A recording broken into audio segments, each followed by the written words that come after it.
Boom. Mic drop before he even started. So that's where we're heading today. Stop Runji, Goldsmith's unheard teaching on Jesus' power.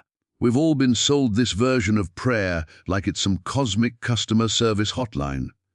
We're begging, pleading, list, macking like a toddler whining to Santa.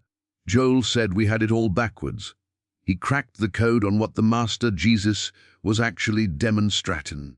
It wasn't about getting a dude in the sky to move stuff around for you. It was about waking up to the power already plugged in inside you. Jesus wasn't the exception. He was the blueprint. He was showing us how the machinery works. We've been praying to a power instead of realizing we're from that power. It's like begging for sunlight while standing in the middle of the dang sun. So here's the deal. We're going to break down how Goldsmith rewired this whole thing. How the prayer of knowing ain't about asking, but about acknowledging. How Jesus operated from a space of total, unshakable certainty, not hope. It's the difference between screaming for a rescue boat and realizing you're standing on solid ground.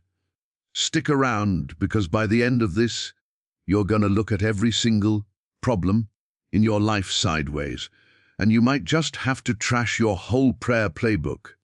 If this is hitting for you, don't just sit there, smash that like button, drop a 444 in the comments if you're ready for that unshakable foundation, and hit subscribe.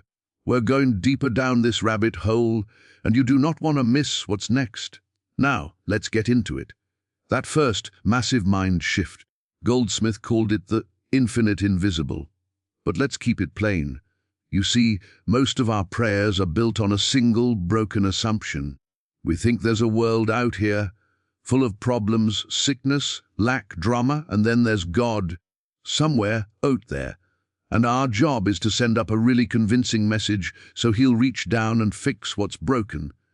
It's a total setup for feeling powerless, like you're just waiting, hoping, bargaining.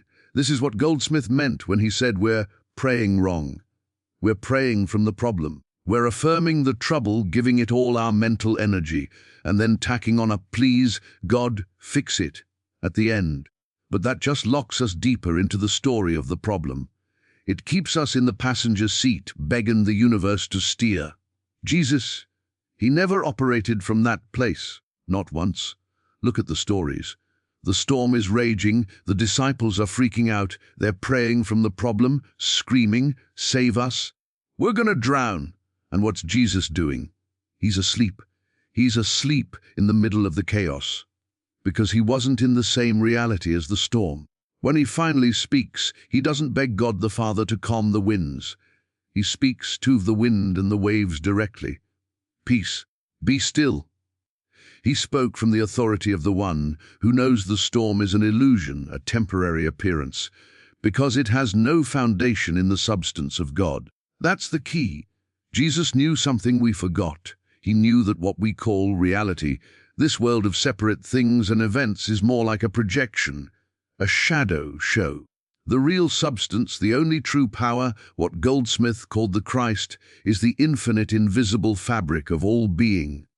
And it's not separate from you. It's your very essence, your I amness, praying from thou that knowing is a whole different ballgame. So the first keynote is this: stop praying to God as if he's separate. Start praying from God as the very activity of God. Your prayer isn't a request form, it's a recognition ceremony. You're not a powerless sinner calling customer service. You are the very place where the infinite invisible becomes visible, right where you are. When you have a health scare, instead of chanting, please heal me, you stop. You get quiet, you turn inward. You acknowledge the presence that is already whole, already perfect, already functioning as your life. You don't beg for strength. You acknowledge the strength that is already holding you up. You don't plead for supply. You acknowledge the abundant, overflowing source that is your true identity. This flips the script entirely. You're no longer a victim of circumstances, hoping for a rescue. You're a waking point of the divine, realizing that the circumstance is a ripple on a surface, while you are the ocean. Your work is to sink beneath the ripple into the depth of your own being, where that peace and power already reign. This is the unshakable foundation Jesus walked on. He didn't walk on water because gravity took a break. He walked on the understanding that the substance of spirit is the only reality, and it supports him completely. Your problems are just the turbulent surface. Your prayer is the act of remembering the depth. Now, if the first move is to stop begging and start being, to pray from that infinite invisible foundation, then the second keynote is the practical engine that makes it real. Goldsmith called it the silence. But don't get it twisted. This ain't about just shutting your mouth and trying not to think.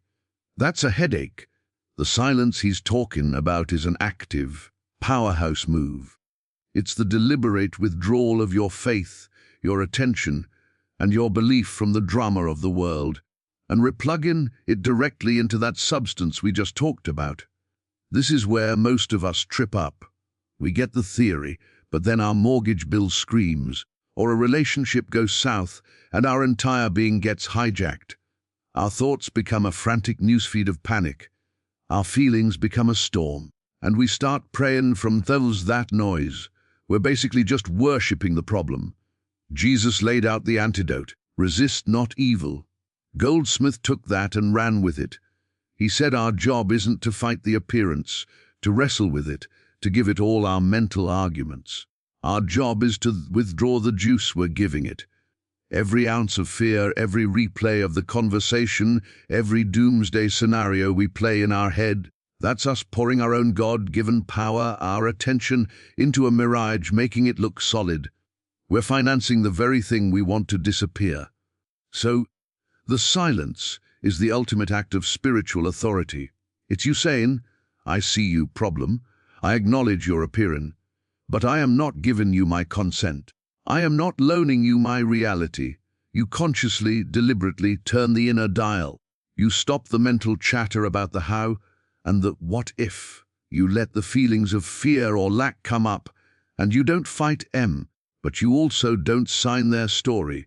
You just let M pass through like weather while the sky remain untouched.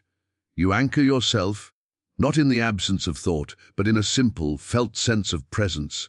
A word like peace or one can be a tool not as a begging mantra but as a tuning fork, bringing your vibration back to the fundamental truth. In that deep, inner quiet, a shift happens. You're no longer adding your creative power to the appearance. You're starving it, and in that space something else can get through. Insight, a sudden knowing, a spontaneous feeling of peace that makes no sense to the outer situation.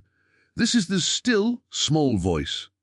This is the Christ, the infinite invisible, communicating as your own consciousness. It's not usually a big, booming audio clip. It's a quiet conviction, an intuition, a sudden remembrance of a truth that dissolves the anxiety. Maybe it's the simple knowing, this too is in the Father, or I am not this story. This is where real power lays. Jesus could hear the Father's voice at all times because he lived from this silence amidst the noise. The storm, the angry crowd, the betrayer, they were all just appearances on the screen. His attention, his faith, was anchored in the silence behind the screen, the projector itself. Your prayer becomes this act of inner listening, of receiving, not from a separate God, but from the depths of your own being where God is the only actor. Well, you're not asking for an answer, you're becoming receptive to the answer that already is. All right?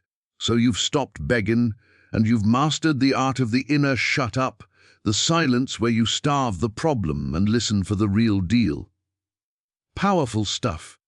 But here comes the kicker, the third keynote that ties it all together and is maybe the most radical part of Goldsmith's take on Jesus. This is about where you place your faith. See, most of us have our faith in the wrong darn bank. We have faith in the disease's diagnosis. We have faith in the bank account's number. We have faith in the other person's anger or the market's crash. We're investing our belief, our expectation, in the appearance, and then we wonder why it feels so solid, so permanent. Goldsmith said Jesus' entire ministry was one long demonstration of transferring faith. He didn't have faith in the visible conditions. He had faith in the invisible substance, the Father, as the only reality. And this is where it gets wild. This faith isn't a hope. It's our knowing. It's an absolute, unshakable conviction that what is ultimately real is this infinite, invisible presence, and that its nature is harmony, wholeness, and completeness. The appearance of brokenness. That's just the old picture on the screen. Your job isn't to fix the old picture. Your job is to be so steadfast in your conviction of the new reality, the reality of spirit, that the old one just loses its grip. It dissolves for lack of your belief in it. Think of the loaves and fishes. The disciples saw lack. They saw a huge problem with a tiny, ridiculous solution. They had faith in the limitation. Jesus, he looked at the same 5 loaves and 2 fish and saw something else entirely. He saw the unlimited, multiplying nature of substance itself. He gave thanks, not for the pathetic little basket, but for the overflowing, ever-present abundance of the Father that was already there, just invisible. His thanksgiving was an act of supreme faith. It was him acknowledging the spiritual reality before it showed up in form.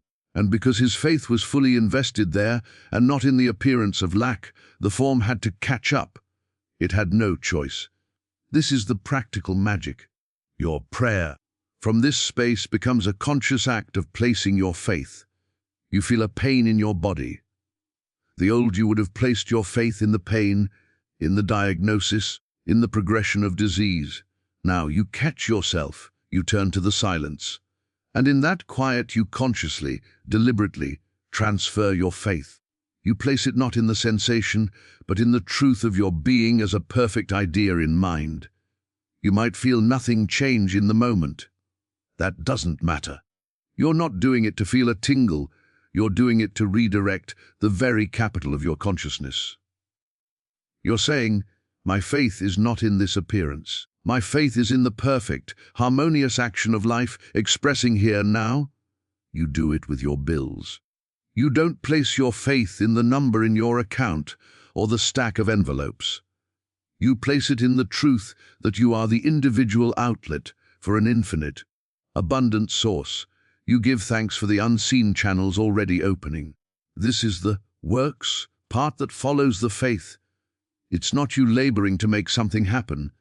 It's you standing so firmly in the conviction of the spiritual fact that your actions, your decisions, your very demeanor begin to flow from that certainty, not from the fear of the appearance. You become a transparency for a new possibility to come through. The appearance has to yield. It might shatter suddenly, or it might just fade away like a dream when you wake up. But your role is just the knowing, the inner, unspoken yes to what God is, and the no to everything that claims otherwise. You're letting your conviction do the heavy lifting while you just stay in the knowing. So you've got this down, faith transferred, anchored in the invisible, standing in that knowing. But life has a way of testing that foundation, doesn't it? The old conditions scream for attention, old habits of lack or sickness try to reassert their story. This is where the rubber meets the road, where Goldsmith gives us the fourth, and maybe most gritty, keynote. Their spiritual persistence. This ain't about affirming something 1,000 times till you're blue in the face. That's just mental struggle, and struggle implies 2 powers. Nah, spiritual persistence is the unwavering commitment to abide in that first state of knowing, to have live from your prayer of recognition, no matter what the senses report. Think of it like this. You've realized the storm is just weather on the surface. You've found the deep, still water of the silence within. Spiritual persistence is the decision to stay in the depth. Even when the surface waves are slapping you in the face, it's the neither do I condemn thee and go and sin no more, all in one motion. You don't condemn the appearance, you don't waste energy hating the problem, but you also absolutely refuse to go back and live in its story. You persist in the higher knowing. Jesus showed this on the cross. The ultimate appearance was defeat, agony, betrayal, death. The senses reported total annihilation. Yet his persistent utterance, "Father, into thy hands I commend my spirit," was the ultimate act of spiritual persistence. It was him, in the most brutal sensory reality, consciously transferring his sense of self, his very identity, back into the hands of the invisible substance. He was persisting in the truth of his being, not as a body being tortured, but as an immortal idea of God. He didn't just say it once in the temple when things were calm. He said it when hell itself was breaking loose. That's the blueprint. For us, it means when the bank's statement hits, or the pain flares up, or the loneliness creeps in, you don't surrender your inner ground. You feel the fear. Sure, you're human, but you don't pitch a tent and live there. You consciously, maybe a dozen times an hour, return to the altar. You repeat that inner action of turning. I see the appearance, but I know the truth. I am not this story. I am the living expression of the One. You do it calmly, patiently, without an ounce of fight. It's not a battle against the appearance. It's a quiet, relentless abiding in what you know. This persistence is what cultivates the single eye Jesus talked about. Your vision gets retrained. You start to see through the form to the activity of spirit behind it. The challenge isn't a curse anymore. It's the very material, the friction, that's polishing your consciousness to a higher shine. You stop looking for a change in the condition as your signal of success. Your success is in the unwavering quality of your own abiding. The peace you feel in the midst of the chaos becomes your North Star, not the cessation of the chaos itself. This is where the mystical becomes practical. It's the daily, moment-by-moment practice of dying to the testimony of the senses and living from the testimony of spirit. You're building a new nervous system, a spiritual one, that responds first to the invisible reality. And in that persistent abiding, a funny thing happens. The appearance, starved of your belief and ignored by your abiding attention, begins to lose its substance. It might shift, it might transform, or it might just cease to bother you.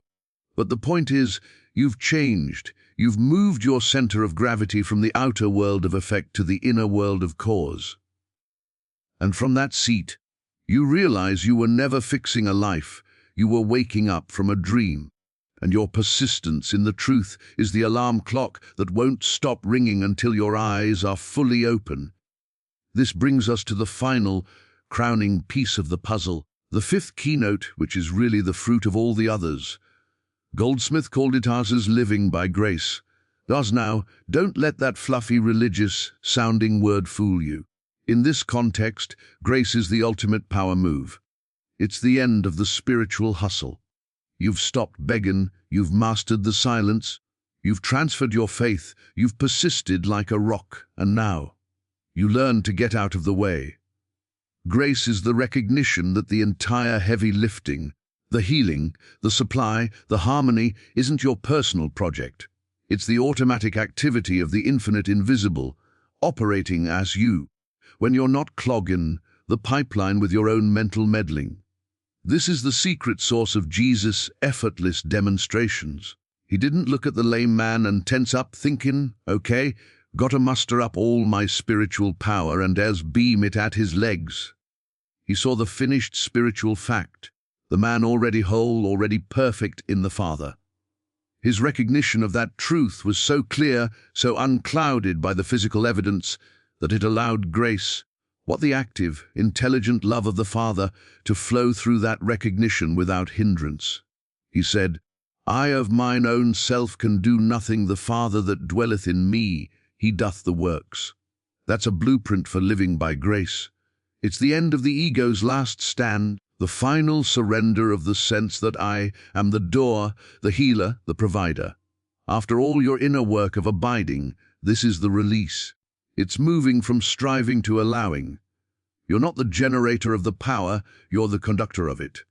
Your job is to stay clear, to stay aligned, to keep your faith placed in the source and not in the problem. Then you let go of the how and the when. You stop checking the horizon for your solution like a nervous sentry. You live from the quiet certainty that the intelligence that formed the universe is already on the case, arranging, adjusting, and appearing as your experience. Your prayer becomes a state of being, a constant, subtle orientation of receptivity and gratitude, rather than a series of frantic requests. Think of it like surf. You've paddled out, you've turned your board toward the shore, you've positioned yourself. The wave, that's the grace, the power and intelligence of the ocean.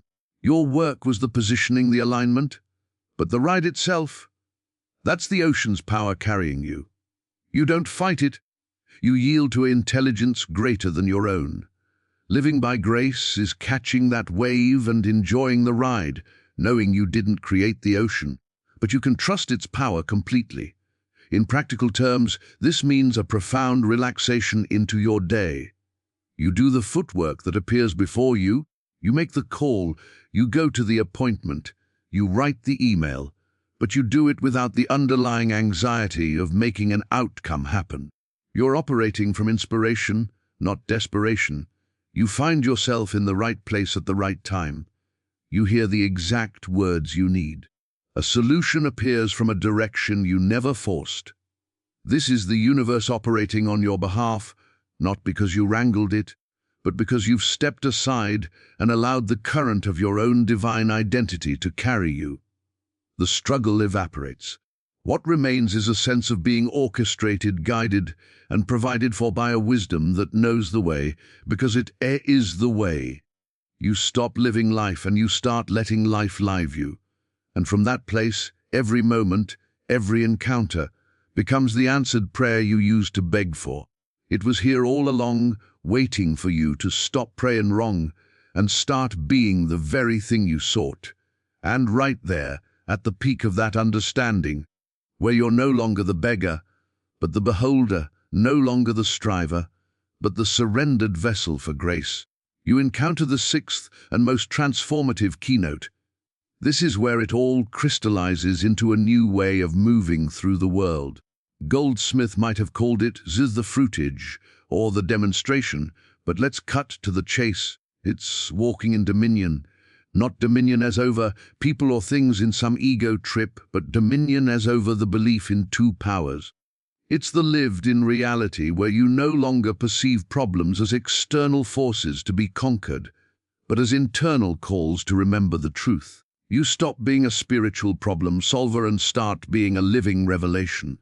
This is the unshakable confidence Jesus walked in. The angry crowd, the political threat, the storm, these weren't problems to solve. They were simply irrelevant to the truth he knew. His dominion wasn't shown by conquering Rome. It was shown by his total indifference to its power. He knew Caesar had nothing to offer him and nothing to take from him. His kingdom, the consciousness of oneness with the Father, wasn't of this world, so the world's dramas couldn't touch its core. Walking in dominion means you've internalized that your peace, your safety, your supply, your identity are not commodities traded on the open market of appearances. They are established facts in the kingdom within. You carry your climate with you. This changes everything about how you engage.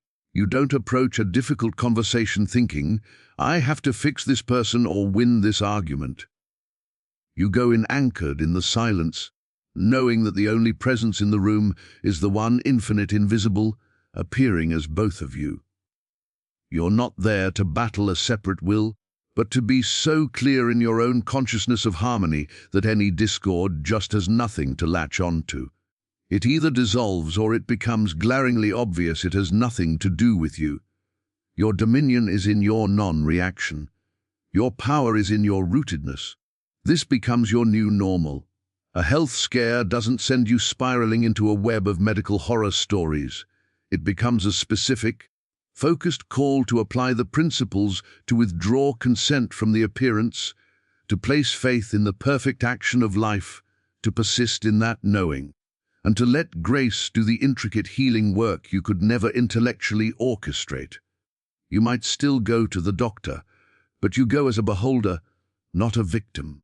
You're there offering a consent form for the body to align with the truth you're holding in consciousness.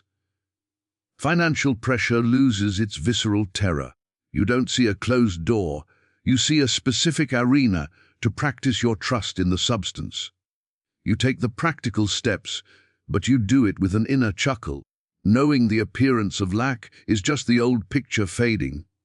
Your checkbook might tell one story today, but you're living from the story of infinite source, and you know which one has the final say. You walk through the world with a light step, because you're not carrying the weight of being the general manager of the universe anymore. You're a witness to its perfection unfolding. Obstacles become interesting curves in the road, not brick walls. People's negativity becomes a signpost showing you where your own consciousness might still be hooked on an old belief in separation, giving you another chance to withdraw your consent. This walking dominion is the ultimate, signs following. It's not that you become a miracle worker on demand for an audience.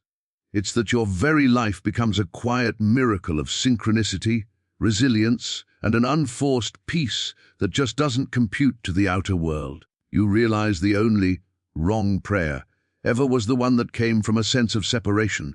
Now your entire existence is the prayer, a continuous, open-eyed communion where every moment is met not with fear or want, but with the quiet, potent recognition, I and the Father are one here, and all that the Father has is, right now, appearing as this